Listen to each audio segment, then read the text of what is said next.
Now that we understand the role or the purpose behind body paragraphs, let's take a look at how body paragraphs impact or affect the organization of what we are discussing. The order of body paragraphs follows the order of ideas that are laid out in your purpose statement or your claim. Sometimes this may also be referred to as a thesis. For example, an increased demand for schools to improve their standardized test scores is among the leading causes of this loss of recess. But kids in grades K through 8 need more access to recess throughout the day because it helps them improve both academically and behaviorally. When I break this down into smaller parts, I start to see the different things that my purpose statement has touched on. For example, an increased demand for schools to improve their standardized test scores.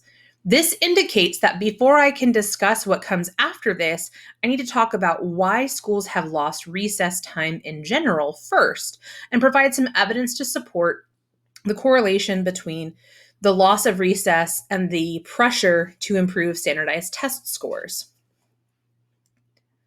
After that, I need to shift my focus to how kids need more access to recess throughout the day because it helps them improve academically. So that would be another body paragraph or section of paragraphs. And finally, I need to do the same thing and talk about the impact of recess on behavior. Again, that would be another body paragraph or section of paragraphs depending on the evidence I was including. What's really important to understand about this is that the parts of the purpose statement or your claim or your thesis provide the basis for the body paragraphs or sections. So when I lay out my body paragraphs, they're going to line up something like this. First, I'm going to have my introduction, and of course that comes before the body paragraphs. Then my first body paragraph or section, because it could be more than one paragraph, is I'm going to discuss the increase in standardized testing and its impact on recess. After that, based on my purpose statement, I'm going to discuss how recess helps with academics. I'm going to then discuss how recess helps with behavior, and I'm going to wrap it all up in my conclusion. And so the overall structure of my original purpose statement and how I introduce things in that purpose statement then dictates how I'm going to introduce them later on in the paper. This is called parallelism, where there is a parallel or kind of a mirror or relationship between my overall thesis or claim or purpose statement and information that follows. This is really helpful for readers because it helps us to orient them or help them understand what we are discussing.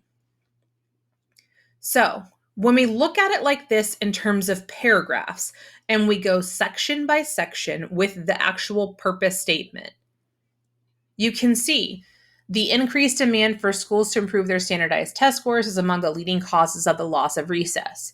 I'm going to have a section or paragraph where I discuss the increase in standardized testing and how it affected recess. Because before I can discuss how recess helps students improve academically and behaviorally, I have to first discuss why kids have lost recess in the first place.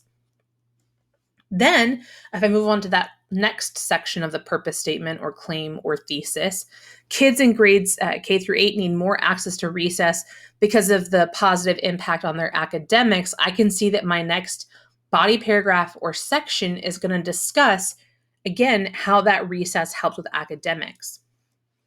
And this will, of course, culminate in how recess helps with behavior.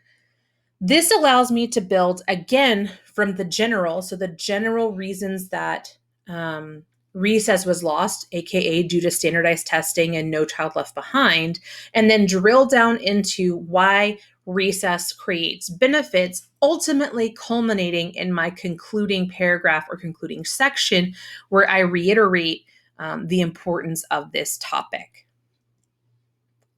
After this, we're going to look at how body paragraphs are structured more individually. So we've discussed kind of how the purpose statement influences how body paragraphs appear within the organizational structure. Now we're going to drill down into how the body paragraphs themselves are structured.